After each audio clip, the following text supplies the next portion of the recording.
Hello, everyone, and welcome back to the Big Shiny Coin Podcast. Every week, I ask the internet a gaming related question and then I share the best answers right here on the show. So, how can you get your answers on the podcast? Well, there are a lot of ways. I'll be posting this week's questions all over our social media Twitter at somber_dawn, Instagram somber_dawn_studios, and facebook.com/somberdawn. You can also email your answers to contact@somberdawnstudios.com. But the best way to get your answer on this podcast is to join the Big Shiny Coin Discord server and share your answer in the podcast channel. That's the place that I check first and the most often.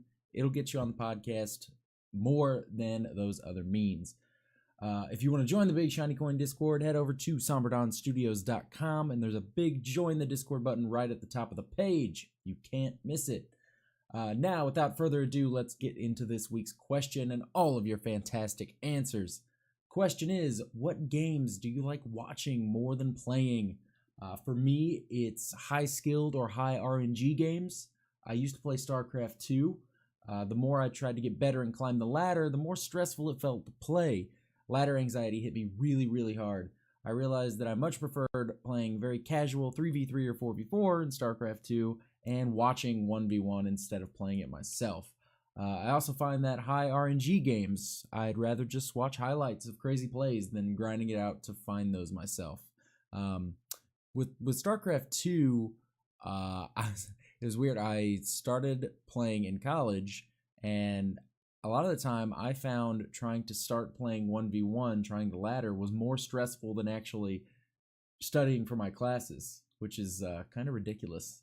I guess I'm just not cut out for that, competitive 1v1 RTS stuff, I guess. Love playing it casually, great game, but and the anxiety of that ladder hits you hard. Okay, so Skeeth from Reddit, very sorry if I'm mispronouncing that. I probably am. I loved Hearthstone at the beginning. I started playing during the closed beta, but as time went on, the game went in a different direction than what I had hoped, and I quit playing sometime after the grand tournament. I still like watching it occasionally, though. I just recently stopped playing Hearthstone.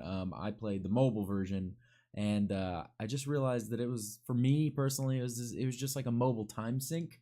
I'm like, I could be doing better stuff when I'm, waiting for the train to go to work or something like that. But for me, it just felt like I was kind of spinning my wheels and not really getting anywhere. Like I would have enough,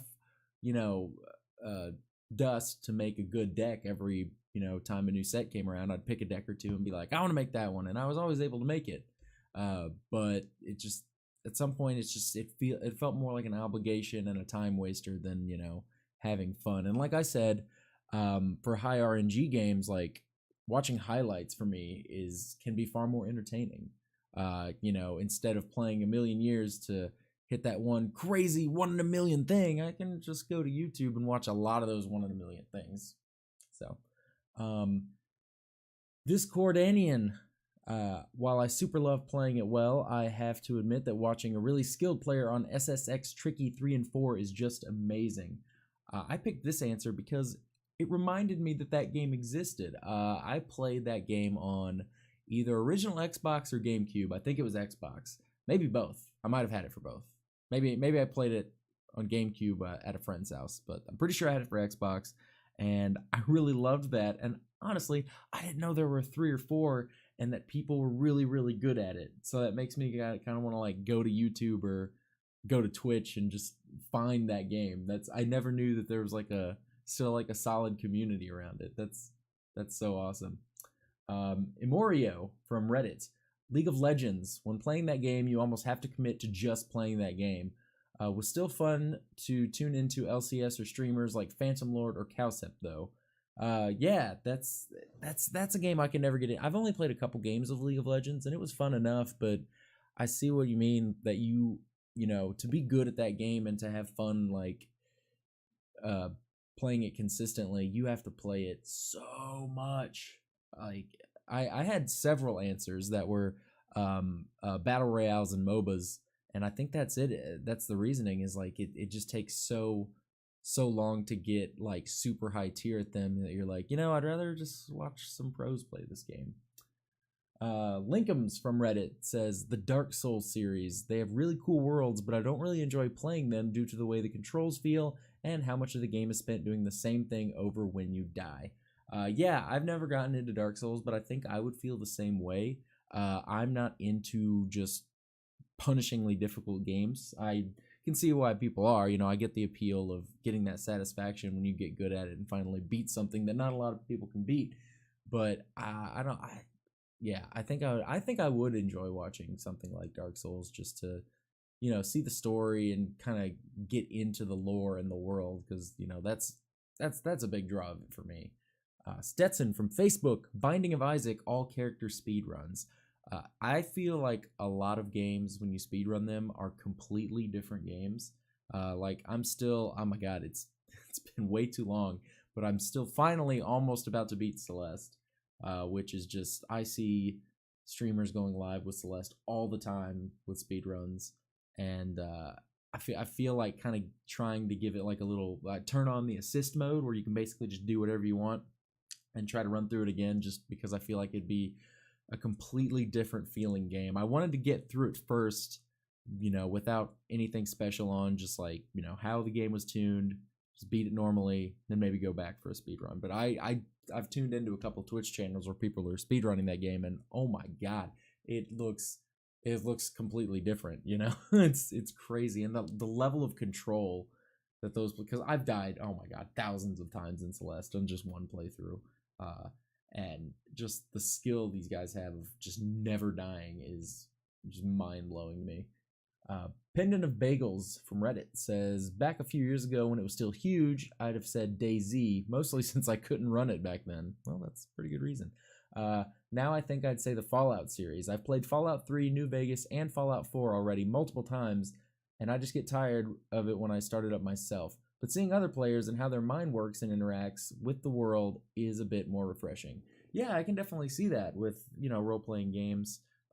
I didn't really know that I enjoyed this, but Dungeons and Dragons streams are really entertaining to kind of experience other people's take on characters, you know, like you said. Yeah, RPGs can, you know, RPGs are role-playing games, and it's very fun to watch other people play those roles and make different decisions than you would. So I agree with that. Ben from Facebook, I'd have to say any most modern hack and slash game. I'm directly thinking of the Lumen Sage fight in Bayonetta 2. Sensory overload is fun to fight through. Yeah, I can see that. I had Bayonetta 1 and 2. I played a little bit of them and it was fun, but I feel like I would enjoy watching. Well, it's hard for my eyes to keep track of everything that's going on in that game, and I think that's kind of the point. So I might enjoy watching someone who's better than me play that game too. Corvetto1 from Reddit. Super Smash Melee. High-level play is essentially a controlled glitch fest, but damn, it's awesome to watch. I thought of Melee and, you know, all the Smash games too when I was thinking of this question. I got Smash 4 for the Wii U, and I was so determined to be good. This is finally the Smash where I'm gonna smash. I'm gonna be good. And then I never was. I got the adapter. I made sure I had all my GameCube controls together. Got the adapter. I had like posters in this room. I'm like, I am going all in. I'm gonna get so good at this game. And then I didn't. But yes, I love watching Smash. I do love playing Smash too. But watching it's I feel like it's a completely different game when you're watching super high level players play it. Big Gay Gorilla from Reddit. All right. For me, it's most horror games, mainly SCP Containment Breach. The fact that almost every single playthrough is different every time makes it very entertaining. I found this out when I realized I'm a big wuss and can't actually play them myself. I have had very similar experience playing horror games because I had a party at my house one time where I played Amnesia Dark Descent, and I at one point jumped out of my chair and somehow across the room, and no one even noticed. They're like, how are you not moving? Like, why are you not moving anymore? Like, and they looked and I wasn't even in my chair. They're like, oh, well, that's why. Okay. Mr. Potato Fudge from Reddit says, those cutscene heavy, basically a movie games. They don't actually feel rewarding to play. I enjoy watching someone else do it because the actual combat always seemed repetitive. I can see what you mean. I liked playing through like The Wolf Among Us. I still haven't played through The Walking Dead. But very story, decision games, and I can see how one could feel that they're essentially just an interactive movie.